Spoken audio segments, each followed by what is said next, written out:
केवल धर्मी ही आशा के साथ मसीह की वापसी का इंतजार कर सकते हैं। प्रकाशित वाक्य अध्याय 19 वचन 1 से 21। पिछले अध्याय में हमने देखा कि कैसे परमेश्वर अपनी भयानक विपत्तियों को इस संसार में लाएगा। इस अध्याय में अब हम देखते हैं कि मसीह और उसकी महिमामय सेना मसीह विरोधी की सेना के खिलाफ लड़ रही है और उस पर जय पा रही है। जानवर और उसके सेवकों को जीवित आग की झील में फेंक दिया गया है। शेष मसीह विरोधी सेना को प्रभु के मुंह से निकले वचन की तलवार से मार डाला है और इस तरह अंत में शैतान के खिलाफ उसकी सारी लड़ाई को समाप्त कर दिया। इस अध्याय के सार को 3 मुख्य विषयों में विभाजित किया जा सकता है। पहला, महान विपत्तियों के न्याय को इस संसार में लाने के लिए रैप्चर हुए संतों द्वारा परमेश्वर की स्तुति। दूसरा, मेमने के विवाह भोज के आगमन की घोषणा। और तीसरा, यीशु मसीह की सेना के साथ स्वर्ग से प्रभु का अवतरण। हम सभी को यह समझना चाहिए कि परमेश्वर निश्चित रूप से और जल्दी ही वह सब कुछ पूरा करेगा जो उसने प्रकाशित वाक्य की पुस्तक के माध्यम से हमसे कहा है। परमेश्वर का न्याय। जो लोग पानी और आत्मा के सुसमाचार में विश्वास करते हैं और इस प्रकार विश्वास के द्वारा परमेश्वर के लोग बन गए हैं, वे उन्हें दुनिया के सभी पापों से बचाने के लिए परमेश्वर की स्तुति करेंगे। आइए हम वचन 3 से 5 पर एक नजर डालें। फिर दूसरी बार उन्होंने कहा, हालेलुया। उसके जलने का धुआं युगानुयुग उठता रहेगा। तब 2400 प्राचीनों और चारों प्राणियों ने गिरकर परमेश्वर को दंडवत किया जो सिंहासन पर बैठा था और कहा, आमीन, हालेलुया। तब सिंहासन में से एक शब्द निकला, हे हमारे परमेश्वर से सब डरने वाले दासों, क्या छोटे क्या बड़े, तुम सब उसकी स्तुति करो। इब्रानियों अध्याय 9 वचन 27 हमें कहता है, और जैसे मनुष्य के लिए एक बार मरना और उसके बाद न्याय का होना नियुक्त है, मनुष्य को एक बार परमेश्वर के सामने न्याय किया जाना है, लेकिन इस न्याय की सजा अंतिम है और इसे बदला नहीं जा सकता। दूसरे शब्दों में, अपने पापों के लिए सभी के एक बार न्याय के साथ परमेश्वर पापियों को हमेशा के लिए जलती हुई आग में फेंककर अपना अनंत न्याय प्रदान करेगा। इसलिए बाइबल हमें बताती है कि उसका धुआं युगानुयुग उठता रहेगा। कुछ लोग सोच सकते हैं और यह कह सकते हैं, एक बार जब आप मर जाते हैं तो इसका अंत होता है, लेकिन यह मनुष्य का अपना विचार है, परमेश्वर का नहीं, क्योंकि प्रत्येक के पास शरीर और आत्मा दोनों है।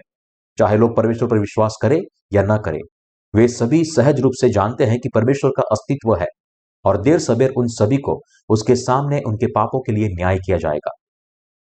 चूंकि लोगों के लिए आत्माओं का एक क्षेत्र मौजूद है, वे जानते हैं कि परमेश्वर जो उनकी आंखों को देख नहीं सकता, उसके बावजूद उसका अस्तित्व है।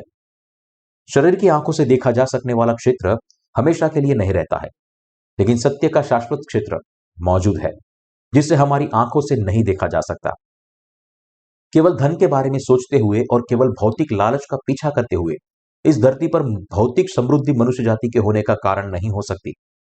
इसका असली उद्देश्य पूरे ब्रह्मांड के सृष्टिकर्ता परमेश्वर को जानने और उसके द्वारा दिए गए पानी और आत्मा के सुसमाचार को जानने और विश्वास करने का द्वारा आशीर्वाद के अनंत क्षेत्र में प्रवेश करना है। हमें न केवल यह जानना चाहिए कि परमेश्वर ने हमें क्या बताया है, बल्कि हमें उस पर विश्वास भी करना चाहिए। केवल अपने ही विचारों पर विश्वास करने और भरोसा करने से हमें नरक में नहीं जाना चाहिए। हमारे पापों के लिए अनंत पीड़ा का सामना करने से पहले हमें अपने सभी पापों से क्षमा प्राप्त करनी चाहिए और इस पृथ्वी पर यीशु द्वारा दिए गए पानी और आत्मा के सुसमाचार में विश्वास करते हुए अनंत जीवन प्राप्त करना चाहिए। प्रत्येक व्यक्ति के लिए इस धरती पर जीवन बहुत छोटा है। जैसे सूरज रोज उगता है और अस्त होता है, वैसे ही हमारे जीवन की छोटी यात्रा बहुत जल्दी समाप्त हो जाती है। निरर्थक और व्यर्थ मानो हम ट्रेडमिल पर गहरे गिलहरी की तरह दौड़ रहे हैं।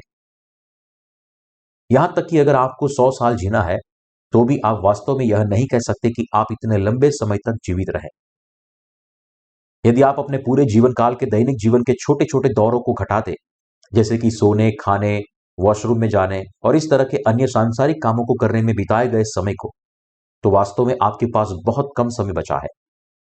जब आप उन चीजों को देखते हैं जो आप अपने जन्म से ही देख चुके हैं, और जब आप उन लोगों से मिलते हैं जिनसे आप पहले मिल चुके हैं, आपके बाल पक चुके हैं और अचानक आप अपने आप को अपने अंत का सामना करते हुए पाते हैं।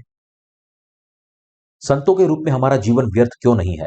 इसका एकमात्र कारण यह है कि हम इस दुनिया में जन्म लेने के बाद उस प्रभु से मिले हैं जो पानी और आत्मा के माध्यम से हमारे पास आए हैं, उस पर विश्वास किया और इस तरह से हमारे सारे पापों से छुटकारा पाया। हम कितने भाग्यशाली और आभारी हैं। यदि प्रभु पानी और आत्मा के द्वारा हमारे पास न आया होता तो हम सब अनंत आग में प्रवेश करने और उसमें दुख उठाने के लिए बाध्य होते। जब भी मैं इस बारे में सोचता हूं तब यह मुझे डराता है और मैं एक बार फिर प्रभु को धन्यवाद देता हूं। नरक, जो शैतान की वजह से अस्तित्व में आया, सबसे भयानक जगह है जहां पीड़ा इतनी अधिक है कि कोई भी व्यक्ति मरना चाहेगा, फिर भी वह ऐसा करने से सक्षम नहीं होगा। यह एक ऐसा स्थान है जहां आग और गंधक हमेशा जलते रहते हैं। यीशु द्वारा दिए गए पानी और आत्मा के सुसमाचार को सही रीति से जानने के लिए और इस प्रकार पवित्र आत्मा को प्राप्त करने के लिए पहले परमेश्वर के सेवकों से मिलना चाहिए, जिन्होंने पहले ही पानी और आत्मा के इस सुसमाचार का सामना किया है और जो पहले से ही नया जन्म प्राप्त कर चुके हैं। एक मसीही के रूप में रहते हुए जो कोई भी पानी और आत्मा के सुसमाचार के द्वारा फिर से जन्म लेने और पवित्र आत्मा को प्राप्त करने के लिए प्रश्न का उत्तर खोजना चाहता है, वह पानी और आत्मा के सुसमाचार में विश्वास करके सब कुछ हल कर सकता है। बाइबल हमें बताती है कि परमेश्वर का आत्मा उन सभी को उपहार के रूप में दिया जाता है जो पानी और आत्मा के सुसमाचार में विश्वास करके पाप की माफी प्राप्त करते हैं। केवल पानी और आत्मा के सुसमाचार में अपने विश्वास के माध्यम से अपने सभी पापों की क्षमा प्राप्त करने के द्वारा अपने दिलों में पवित्र आत्मा प्राप्त करने वाले यह कह सकते हैं कि वे यीशु में सही विश्वास रखते हैं और केवल वे ही इस विश्वास के साथ परमेश्वर के अनंत राज्य में प्रवेश कर सकते हैं। कोई व्यक्ति धन्य है या शापित है, यह इस बात से निर्धारित होता है कि उस व्यक्ति ने पानी और आत्मा के सुसमाचार में विश्वास करने के द्वारा पाप की माफी प्राप्त की है या नहीं। शुद्ध और चमकदार महीन मलमल पहनना। जो लोग अपने भविष्य के बारे में सोचते हैं और अपने पापों के निवारण की अपनी वर्तमान समस्या को हल करना चाहते हैं, वे बुद्धिमान और धन्य है। यद्यपि किसी ने कमियों से भरा हुआ एक विचित्र जीवन जिया हो, यदि उसने पानी और आत्मा के सुसमाचार में विश्वास किया है और पाप की क्षमा और पवित्र आत्मा को हृदय में प्राप्त किया है, तो इस व्यक्ति ने सबके सफल जीवन जिया है। प्रकाशित वाक्य अध्याय 19 वचन 4 और 5 कहता है, तब 24 प्राचीनों और चारों प्राणियों ने गिरकर परमेश्वर को धन्यवाद किया जो सिंहासन पर बैठा था और कहा, आमीन, हालेलुया। तब सिंहासन में से एक शब्द निकला, हे हमारे परमेश्वर से डरने वाले दासों, क्या छोटे क्या बड़े, तुम सब उसकी स्तुति करो। यहां वाक्यांश उससे डराने वाले का अर्थ है कि यीशु मसीह के वचन को अपने दिल में स्वीकार करना और उसके मार्गदर्शन के अनुसार जीना। केवल वे लोग जिन्हें अपने पापों से माफ किया गया है, वे स्वर्ग के राज्य में परमेश्वर को देख सकते हैं और उसकी स्तुति कर सकते हैं। परंतु जिन लोगों ने इस प्रकार अपने पापों की क्षमा प्राप्त नहीं की है, वे नरक की धधकती आग में सहन करने और परमेश्वर को श्राप देंगे। आइए हम वचन 6 से 9 के साथ आगे बढ़े। फिर मैंने बड़ी भीड़ का सा और बहुत जल का सा शब्द सुना और गर्जन का सा बड़ा शब्द सुना, हालेलुया, क्योंकि प्रभु हमारा परमेश्वर सर्वशक्तिमान राज्य करता है। आओ हम आनंदित और मगन हो और उसकी स्तुति करें, क्योंकि मेमने का विवाह आ पहुंचा है और उसकी दुल्हन ने अपने आप को तैयार कर लिया है। उसके शुद्ध और चमकदार महीन मलमल पहनने का अधिकार दिया गया, क्योंकि उस महीन मलमल का अर्थ पवित्र लोगों के धर्म के काम है। तब स्वर्गदूत ने मुझसे कहा, यह लिख कि धन्य है वे जो मेमने के विवाह के भोज में बुलाए गए हैं। फिर उसने मुझसे कहा, यह वचन परमेश्वर के सत्य वचन है। यह यहां कहता है कि प्रेरित यूहन्ना ने स्तुति का शब्द सुना, जो एक बड़ी भीड़ की आवाज की तरह लग रहा था, बहुत से पानी की आवाज और बड़ी गड़गड़ाहट की आवाज। यह आवाज और कुछ नहीं बल्कि उन लोगों की आवाज थी जिन्होंने पाप की क्षमा प्राप्त कर ली है और परमेश्वर की स्तुति कर रहे हैं। स्तुति का यह गीत सबसे पहले सर्वशक्तिमान परमेश्वर के शासन से अधीन आने, उसके द्वारा शासित होने और महिमा में उसके साथ रहने की अनुमति देने के लिए परमेश्वर की स्तुति करने के लिए बनाया गया है। इन सभी चीजों ने संतों को अत्यधिक प्रसन्न और हर्षित किया है और परमेश्वर को बहुत महिमा दी है, इसलिए वे केवल उनकी स्तुति करते हैं, यह चिल्लाते हुए, आओ हम आनंदित और मगन हो और उसकी स्तुति करें। दूसरा, संत अपनी स्तुति करना जारी रखते हैं, क्योंकि मेमने का विवाह आ पहुंचा है और उसकी दुल्हन ने अपने आप को तैयार कर लिया है। उसको शुद्ध और चमकदार महीन मलमल पहनने का अधिकार दिया गया, क्योंकि उस महीन मलमल का अर्थ पवित्र लोगों के धर्म का काम है। इसका क्या मतलब है? इसका अर्थ यह है कि जैसे परमेश्वर ने मनुष्य जाति से वादा किया है, यीशु इस पृथ्वी पर लौटेगा, उन लोगों से विवाह करेगा जिन्होंने उस पर विश्वास करके और नया जन्म लेकर पवित्र आत्मा प्राप्त किया है, और उनके साथ हमेशा के लिए रहेगा।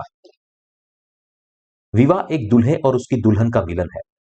दूसरे शब्दों में, जब यीशु इस पृथ्वी पर लौटेगा तब वह केवल उन्हीं लोगों को स्वीकार करेगा और उनके साथ रहेगा, जिन्होंने पानी और आत्मा से नया जन्म प्राप्त किया है। और इसका मतलब है कि वहां संतों के साथ हमेशा और हमेशा रहने के लिए अपने 1000 साल के राज्य और नए स्वर्ग और पृथ्वी का निर्माण करेगा। इस दूल्हे के साथ रहने की दुल्हन की महिमा इतनी महान है कि वहां यह वर्णन से पहाड़ है। यह सोचकर ही हमारा दिल खुशियों से भर जाता है। जब वह संसार आएगा जहां यीशु मसीह राज्य करेगा, उसकी दुल्हनें अत्यंत प्रसन्न होगी, जो शब्दों में वर्णित नहीं हो सकता है। जब वे अच्छे चरवाहे द्वारा शासित होंगे तो वे कितने खुश होंगे, क्योंकि यीशु मसीह संपूर्ण भलाई का दूल्हा है। इसलिए उसका राज्य पूर्ण भलाई और पूर्णता का होगा। वह स्वर्ग के राज्य पर राज करेगा। केवल एकमात्र सुसमाचार जो आपको स्वर्ग के लिए योग्य बना सकते हैं। पवित्र आत्मा प्राप्त करने और स्वर्ग में प्रवेश करने के लिए व्यक्ति को केवल यीशु के बपतिस्मा और लहू में विश्वास करना चाहिए, क्योंकि हमारे प्रभु मनुष्य जाति के सारे पापों को अपने ऊपर उठाने के द्वारा सारे पापियों को उनके पापों से बचाने के लिए इस पृथ्वी पर आया था। उसने यूहन्ना द्वारा बपतिस्मा लिया। इस प्रकार अपना बपतिस्मा प्राप्त करने के बाद यीशु को स्वयं हमारे स्थान पर क्रूस पर चढ़ाया गया, हमारे सभी पापों के लिए न्याय किया गया, मृतकों में से फिर से जी उठा और विश्वास करने वालों के लिए अनंत उद्धार का प्रभु बन गया। यह प्रभु अब पृथ्वी पर लौटेगा, अपने लोगों को गले लगाएगा जो विश्वास के द्वारा उसकी दुल्हन बन गए हैं, और उनके साथ हमेशा रहेगा। जो उसकी दुल्हन बन गए हैं वे अब एक नई पृथ्वी पर प्रभु के साथ रहेंगे, जो दुल्हनों के लिए एक शानदार और महिमामय आशीष है। इस प्रकार परमेश्वर के उद्धार पाए हुई संतान यीशु मसीह की सदा स्तुति करते हुए उसकी महिमा करेंगे। ये लोग जिन पर परमेश्वर का शासन होगा, वे अपने सुख में आनंदित होंगे, और इस आनंद के लिए वे दूल्हे को सारी महिमा देंगे। पूरी मनुष्य जाति सृष्टि के समय से ही इस घटना की प्रतीक्षा कर रही है। यह घटना तब पूरी होती है जब यीशु वापस लौटते हैं, उन लोगों को उठाते हैं जिन्होंने पवित्र आत्मा प्राप्त की है और उनके साथ रहते हैं। परमेश्वर ने मनुष्य जाति के लिए एक नया संसार बनाया है और हमारी प्रतीक्षा कर रहा है। हमारा अस्तित्व इसके लिए है और इसके लिए हम इस दुनिया में पैदा हुए हैं। जैसा कि मुख्य भाग हमें बताता है, उसकी दुल्हन ने अपने आप को तैयार कर लिया है। आपको शुद्ध और चमकदार महीन मलमल पहनने का अधिकार दिया गया। परमेश्वर ने उन्हें जो यीशु पर विश्वास करते हैं स्वच्छ उत्तम मलमल पहनाया है। दूसरे शब्दों में, जो लोग इस वचन में विश्वास करते हैं उन्होंने पाप की क्षमा प्राप्त कर ली है और उनके हृदय बर्फ की तरह सफेद हो गए हैं। इस तरह यीशु मसीह की दुल्हनें पहले से ही पानी और आत्मा के सुसमाचार के साथ तैयार की जाती है। इस पृथ्वी पर रहते हुए पानी और आत्मा के सुसमाचार को सुनने और उस पर विश्वास करने से यीशु मसीह की दुल्हन के रूप में फिर से जन्म लिया जा सकता है। यह विश्वास की आपको मसीह की दुल्हन बनाता है और यही विश्वास ही आपको स्वर्ग में प्रवेश करने के योग्य बनाता है।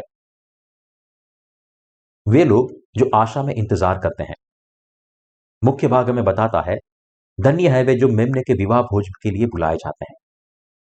जिन लोगों ने अपने पापों की क्षमा प्राप्त कर ली है, उन्हें किस तरह के विश्वास से जीना चाहिए। जो दुल्हने अपने दुल्हे यीशु से मिली है और महिमा में जी रही है, उन्हें इस दुल्हने के साथ अपने मिलन के दिन की प्रतीक्षा करते हुए विश्वास और आशा में अपना जीवन व्यतीत करना चाहिए। जैसे जैसे दुनिया अंधकारमय होती जा रही है, वैसे वैसे उद्धार पाई हुई दुल्हनों की उम्मीद अभी भी बाकी है। यह आशा उस दिन की प्रतीक्षा करने के अलावा और कुछ नहीं है जब यीशु मसीह अपनी दुल्हनों के लिए नया स्वर्ग और पृथ्वी तैयार करके उन्हें लेने के लिए वापस आएगा। तब दुल्हा अपनी सभी दुल्हनों को फिर से जीवित करेगा और उन्हें अनंत जीवन देगा। जिस दुनिया में दुल्हे और दुल्हनों को हमेशा के लिए रहना है, वह एक ऐसा स्थान है जो बुराई से मुक्त है, जिसमें कोई पाप नहीं है और कुछ भी घटी नहीं है। दुल्हनें इस दिन का ही इंतजार करती है। यही कारण है कि हम में से जिन्होंने अपने सभी पापों की माफी प्राप्त कर ली है, वे ऐसे विश्वास और आशा के साथ जीवन जीते हैं। जो दुल्हनें अब वर्तमान युग में जी रही है, विशेष रूप से उनमें भी देह की कई कमियां हैं, परंतु जैसा कि पहला कुरिन्थियों अध्याय 13 वचन 13 हमें बताता है, पर अब विश्वास, आशा, प्रेम ये तीनों स्थायी है, पर इनमें सबसे बड़ा प्रेम है, क्योंकि दुल्हे ने इस प्रकार अपनी दुल्हनों से प्रेम किया है। वह अपने बपतिस्मा से उनके सभी पापों को दूर करेगा और उन्हें अपनी सिद्ध दुल्हनों के रूप में स्वीकार करेगा। यह दुनिया अपने अंतिम विनाश की ओर भाग रही है और इसमें कोई आशा नहीं बची है। लेकिन जैसे जैसे सब कुछ विनाश के करीब आ रहा है, दुल्हनों ने अपना जीवन अपनी विशेष आशा के लिए जीना चाहिए। इस आशा की पूर्ति का समय अब निकट आ रहा है। पूरी दुनिया को अब भूकंप से ढहने का खतरा है। इस दुनिया में इस किसी के लिए प्राचीन काल के विलुप्त डायनासोर की तरह गायब होने का दिन नजदीक आ रहा है।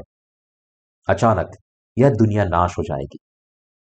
हालांकि हर दुल्हन को आशा है, क्योंकि समय आने पर दुल्हनों के शरीर पूर्ण शरीर में बदल जाएंगे और वे प्रभु के साथ हमेशा और हमेशा के लिए रहेंगे, जो उनका दूल्हा बन गया है। इसलिए दुल्हनों को इस युग के सांसारिक लोगों को पानी और आत्मा के सुसमाचार का अधिक विश्वास पूर्वक प्रचार करना चाहिए। आइए हम परमेश्वर के सच्चे वचन पर विश्वास करें। यीशु हमें यूहन्ना अध्याय 3 वचन 5 में कहते हैं, मैं तुमसे सच सच कहता हूं, जब तक कोई पानी और आत्मा से न जन्मे वह परमेश्वर के राज्य में प्रवेश नहीं कर सकता। तो फिर पानी और आत्मा का सुसमाचार क्या है? बाइबल हमें सबसे पहले बताती है कि पानी स्पष्ट रूप से यीशु के बपतिस्मा को संदर्भित करते हैं और उद्धार का प्रतिरूप है। पहला पतरस अध्याय 3 वचन 21। जब यीशु 30 वर्ष का हुआ तो वह यूहन्ना के पास गया, जो यरदन नदी में इजराइल के लोगों को बपतिस्मा देता था। यीशु हमें बताता है कि यूहन्ना बपतिस्मा देने वाला मनुष्य जाति का प्रतिनिधि था और पुराने नियम का अंतिम महायाजक था। इस यूहन्ना से मिलकर यीशु ने उससे अपना बपतिस्मा प्राप्त किया, जिसने परमेश्वर की सभी धार्मिकता को पूरा किया। इस प्रकार यीशु ने जो बपतिस्मा प्राप्त किया वह अनंत उपहार था, जिसके द्वारा संसार के सभी पाप स्वयं मसीह पर पारित हो गए थे। पवित्र आत्मा के माध्यम से यीशु का देह धारण, उसका बपतिस्मा, क्रूस पर उसका लहू और मृत्यु और उनका पुनरुत्थान और स्वर्गारोहण, ये सभी चीजें पवित्र आत्मा के कार्य थे। जब कोई यह विश्वास करता है कि यीशु इस पृथ्वी पर आया और उसने पानी और आत्मा के माध्यम से व्यक्ति के सभी पापों को एक ही बार में दूर कर दिया, तो वह व्यक्ति धर्मी व्यक्ति बन सकता है, पाप से मुक्त हो सकता है और मसीह की दुल्हन बन सकता है। यह मनुष्य के विचारों से पूरा नहीं हुआ है, बल्कि यह स्वयं परमेश्वर के विचारों से आता है। सच्चाई यह है कि पानी और पवित्र आत्मा मनुष्य के पाप से उद्धार के लिए 3 आवश्यक घटना है और उनमें से कोई भी कभी भी निकाला नहीं जा सकता है। बाइबल इस पर स्पष्ट रूप से और ठीक रीति से पहला यूहन्ना के अध्याय 5 में विस्तार से बताती है। यह हमें बताता है कि ये 3 चीजें, पानी, लहू और पवित्र आत्मा, सभी एक ही बात पर सहमत है और यदि उनमें से किसी भी चीज को निकाल दे तो पाप से हमारा उद्धार पूर्ण और स्वीकृत नहीं हो सकता है। जब हम इस सत्य को जानते हैं और उस पर विश्वास करते हैं कि इन तीनों, पानी, लहू और पवित्र आत्मा में विश्वास करना ही पूर्ण उद्धार है, तब हम यीशु के प्रेम को समझ सकते हैं और स्वीकार कर सकते हैं, जिसने हमें बचाया है, और इस प्रकार हमारे हृदय वास्तव में पूरी तरह से पाप रहित हो सकता है। प्रेरितों के काम अध्याय 2 वचन 38 में बाइबल हमसे वायदा करती है कि मन फिराओ और तुम में से हर एक अपने पापों की क्षमा के लिए यीशु मसीह के नाम से बपतिस्मा लो और तुम पवित्र आत्मा का दान पाओगे। तो फिर यह वचन क्या है जो हमें पवित्र आत्मा प्राप्त करने के योग्य बनाता है? यह कुछ और नहीं बल्कि यीशु के बपतिस्मा, क्रूस पर उसकी मृत्यु और उनके परमेश्वर होने, पुनरुत्थान और स्वर्गारोहण का वचन है। उद्धार के इस वचन की वास्तव में मूसा और पुराने नियम के अन्य भविष्यवक्ताओं के लेखन में भविष्यवाणी की गई थी और नए नियम के सभी 4 सुसमाचारों में इसे पूरा और प्रमाणित किया गया था। साथ ही इब्रानियों की पुस्तक में वर्णित एक ही बार में पूरा हुआ प्रायश्चित का अनंत उद्धार बार बार परमेश्वर की धार्मिकता की गवाही देता है, जिसे हमने अपने विश्वास के माध्यम से प्राप्त किया है। यद्यपि इस पापी संसार में प्रत्येक व्यक्ति देह का जीवन जी रहा है जो परमेश्वर के सामने बहुत कम है, उसे परमेश्वर द्वारा दिए गए पाप की क्षमा प्राप्त करनी चाहिए और अपनी आशा को स्वर्ग में रखकर अपना जीवन जीना चाहिए। यह परमेश्वर का उपहार है जो उसने मनुष्य जाति को दिया है। हमें जो यह अनुग्रह दिया गया है उसे हम सभी को स्वतंत्र रूप से प्राप्त करना चाहिए। इस वचन में विश्वास करना ही हमारा प्रभु वापस आएगा, अपने नए राज्य का निर्माण करेगा और हमें उसमें रहने देगा। यही हमारी सच्ची आशा है। हमें इस आशा के साथ जीना चाहिए और यही है जिस पर मैं सबसे अधिक विश्वास करता हूं।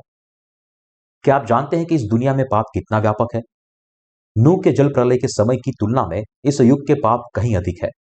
नूह के समय में यह देखते हुए कि मनुष्य जाति के विचार हमेशा बुरे थे, परमेश्वर ने जल प्रलय के साथ पहली दुनिया को नष्ट करने का फैसला किया। नूह को एक जहाज बनाने के लिए कहा और परमेश्वर के वचन पर विश्वास करके इस जहाज में प्रवेश करने वाले को बचाया था। हालांकि परमेश्वर ने कहा था कि वह निश्चित रूप से पानी से दुनिया का न्याय करेगा।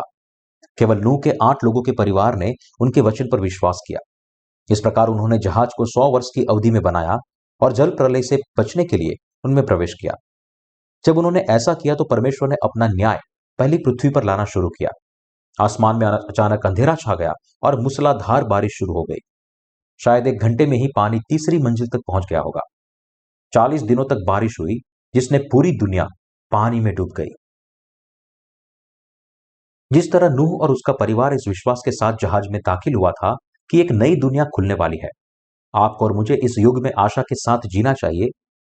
जिस प्रकार उन्होंने परमेश्वर में विश्वास करके 100 वर्षों तक जहाज का निर्माण किया, मेरा विश्वास है कि हमें भी दृढ़ रहना चाहिए और सुसमाचार का प्रचार करना चाहिए। परमेश्वर ने नूह से कहा, तू अपने लिए एक जहाज बना ले। यह वचन हमें बताता है कि अपने विश्वास की रक्षा करने के लिए हमें पहले खुद को प्रभु को समर्पित करना चाहिए और सुसमाचार का प्रचार करना चाहिए। यद्यपि नया जन्म पाए हुए लोगों के पास आशा है, लेकिन उनके लिए कोई आशा नहीं है जो सुसमाचार में विश्वास नहीं करते हैं। सुसमाचार के इन विश्वासियों के लिए केवल निराशा है। भले ही लोग पानी और आत्मा के सुसमाचार में विश्वास करें या न करें, फिर भी हमें उन्हें विश्वास के साथ इसका प्रचार करना चाहिए। वर्तमान युग एक ऐसा समय है जब लोगों को जल्द से जल्द इस सच्चे सुसमाचार पर विश्वास करना चाहिए। जो लोग उस सुसमाचार में विश्वास करते हैं जिसका हम प्रचार करते हैं, उन्हें खुशी मिलेगी, लेकिन जो इसमें विश्वास नहीं करते वे केवल शापित होंगे। बाद में, अर्थात जो लोग सुसमाचार में विश्वास नहीं करते हैं, वे मूर्ख हैं जो परमेश्वर के अनंत न्याय को प्राप्त करेंगे और उन्हें नरक में डाल दिया जाएगा। अपनी उम्मीद मत खोइए। यदि धर्मी लोग कभी भी अपनी आशा खो देते हैं तो केवल मृत्यु ही उनका इंतजार करती है। यदि हमारे पास कोई आशा नहीं है तो हमारे पास जीने की न तो इच्छा होगी, न रुचि, न ही कोई कारण होगा। इसलिए आओ हम आशा के साथ जीवन जिए। आज के युग में जो यीशु पर विश्वास करते हैं और उस प्रकार नया जन्म प्राप्त करते हैं, वे वास्तव में सुखी है। मनुष्य जाति के लिए उसकी एकमात्र आशा पाप की क्षमा प्राप्त करने की है, अर्थात पवित्र आत्मा को प्राप्त करने के अलावा और कोई आशा नहीं है। जब लोगों को उनके सभी पापों से माफ कर दिया जाता है तो वे आशा रख सकते हैं और हमेशा के लिए खुशी से जी सकते हैं। लेकिन यदि वे ऐसा नहीं करते हैं तो केवल विनाश ही उनकी प्रतीक्षा करेगा, क्योंकि वे पवित्र आत्मा प्राप्त नहीं करेंगे। मैं आज की दुनिया में आशा के साथ इसलिए जी रहा हूं क्योंकि मुझे अपने सभी पापों की क्षमा प्राप्त हो चुकी है। यह मेरी आशा और प्रार्थना है कि आप भी इस आशा के साथ अपना जीवन व्यतीत करेंगे। मैं प्रार्थना करता हूं कि आप अपने आप को दुनिया के व्यर्थ विचारों में संलग्न न करें, बल्कि अपने जीवन को बुद्धिमान दुल्हन के रूप में जिए। अपने धर्मी भाइयों और बहनों से प्रेम करें, उन्हें मसीह में दृढ़ रहने में मदद करें, अपना विश्वास न खोए, दुल्हन की प्रतीक्षा करें और उससे मिलके जब वह अंत में आपको लेने के लिए आता है। मैं परमेश्वर को धन्यवाद देता हूं कि उसने हमें अपनी महिमा में जीने के योग्य बनाया है।